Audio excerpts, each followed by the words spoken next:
Pakistani Nishad ऑस्ट्रेलवी cricketer Usman Khwaja का बिलाखिर भारतीय वीज़े का मसला हल हो गया।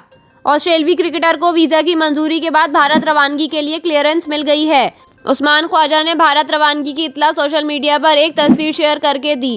क्रिकेटर ने पैगाम में लिखा कि इंडिया में आ रहा हूँ। वाज़ेह रहे कि वीज़ा इशू के बायस उस्मान ख्वाजा ऑस्ट्रेलवी स्क्वाड के हमरा भारत रवाना नहीं हो सके थे। इससे कबल उस्मान ख्वाजा को 2011 में भी भारतीय वीज़ा जारी नहीं किया गया था। ख्याल रहे कि इंडिया और ऑस्ट्रेलिया के दरमियान 4 टेस्ट मैचेस की सीरीज खेली जाएगी और सीरीज का पहला टेस्ट 9 फरवरी से खेला जाएगा।